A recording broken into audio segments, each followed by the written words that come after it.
Hey guys, welcome back to Critical Flick. Today we're going to be talking about the Gossip Girl reboot on HBO Max. So this reboot is now premiering on HBO Max. The first episode is out, so we thought we would check it out. Noelle is a big fan of the original series. I have never seen a single episode of Gossip Girl, so I thought it would be interesting to get a take from someone who's a big fan of the show and someone who has no attachment to that original show. Yes, CW Gossip Girl, I loved the first season. It inspired me in my high school years, how to dress, and just all the fashion that was involved with the show. Now, the interesting thing about this show is, in my mind, it's not like a true reboot of the series because it takes place in the same universe as the first show. It's just taking place in modern day. There are references to the old show. They were lost on me, but I kind of recognized some of the characters pop up on the phone and stuff. Like, no one's actually in the series that I know of. I don't know if they will be at all, but at least in the first episode, there was no one returning from the first series. This Gossip Girl's all new characters, all fresh faces, and like Brian said, yeah, you hear like references of Nate Archibald, Chuck Bass, Blair Waldorf, the characters that you've known and loved. So it is very different because, like I said, these are all new faces. So to me, it was a little odd because I'm used to seeing, Serena Vanderwoodson be brought up all the time, all the people, and so it was very different. But so the story in this one is about a group of teenagers. They're in like a really preppy high school. Yeah, Constance. Yeah, so they're in a school. So is that the school from the first show? So yeah, I didn't even know that. So anyway, so they're in the same school, I guess. And so they realize that these kids are so horrible. They're like really preppy, really like kind of snotty kids that are really well off. And the teachers decide that they kind of want to take back some of the power.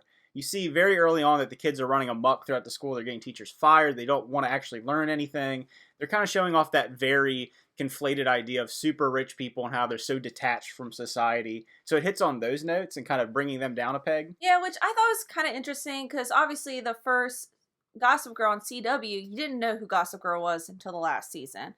Where this take, we already know who's Gossip Girl. It's going to be these teachers and they're trying to take, back that power that the teenagers are. So in this new reboot, they're trying to revitalize the Gossip Girl blog. The teachers are using it as a weapon to kind of manipulate these kids. Instead of it being like the classic traditional blog, they move it over to the new social media space using Instagram and Twitter. And there's a lot of pop culture references, even in the first episode.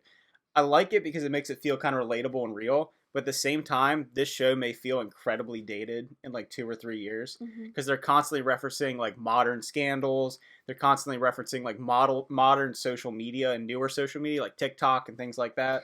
I think it's still going to work though for the future just because Gossip Girl, like on CW, was dated. They had flip phones in the first season. That's true. That's true. But it still works. You still love the characters. You still love the story. You love the drama, all the tea and everything. So I think it still will hold up over time. Yeah, and this one is definitely one of those shows that's building on that teenage drama. Everything is so dramatic that's happening in it. It's a lot of social status climbing, all the things that you would think of from the original show. So they do capture some of those familiar themes. I do think the acting was pretty solid. Yeah. There's some really compelling characters. I mean, there's a lot introduced right off the bat. Yes. So I didn't watch the first Gossip Girl, but were there this many characters that you were trying to follow around? There were, but they weren't all together all the time. So you kind of were introduced to them separately, where this one, you're kind of introduced to all of them at one time, and then you have the girl that's from the outside. Yeah, I kind of found it hard trying to even keep track of the characters. I'm sure that'll change as, watch more and more episodes. But they threw a lot at you in the first episode. Yeah. It's not like a build-up episode. You get thrown right into the drama. So the main focal point of the show is really around this character, who she's like the queen of the school. She's the super popular mega influencer, and her kind of from the other side of the tracks sister comes in. You find out she kind of has her come to this school, but maybe she doesn't really fit in. She's not this super high status crowd.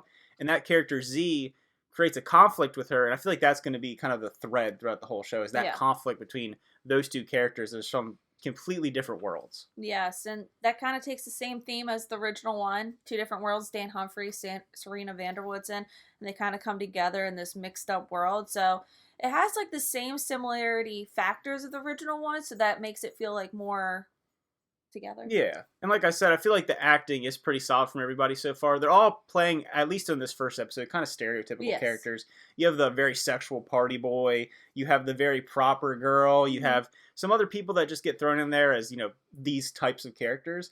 And I like to see when they get fleshed out and you get more of their relationships, because they mesh pretty well, like all the different relationships together. I definitely feel like this show, though, is going to push the edge a little bit more, Like Yeah. CW could only do so much because it was on regular TV, where HBO Max is a paid service, so they're allowed to push those boundaries a little more. Yeah, there's a lot of sexual stuff in the first episode, and I feel like they're going to continue to do that because they have that free reign. And I think it works for this show. Sometimes, you know, especially HBO, they kind of throw sexuality into shows for just the sake of sexuality because they can.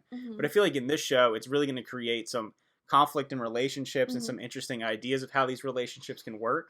So I do think it's going to be used to great effect. When I was watching it, there were times where it felt a little bit to me like Euphoria light. Like Euphoria is like the gritty, go full out. Just it's a really well done show, and this one kind of wants to pull back from that. It almost feels like the older teens Euphoria instead of the adult Euphoria. So I think there's a light comparison to be made there. I obviously think, because I love Euphoria, that it's a much better show. But this had its moments, and I think even some of the cinematography in this felt reminiscent of Euphoria. Yes, I can see that. So this sums up our kind of summary of how we thought about the first episode of Gossip Girl on HBO Max. I'm very interested to see where it goes. Like I said, I love the original.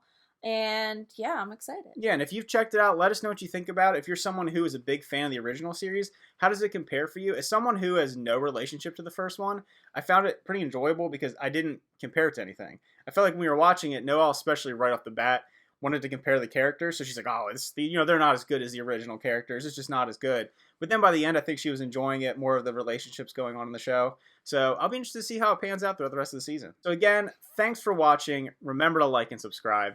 And see you guys next time. Bye.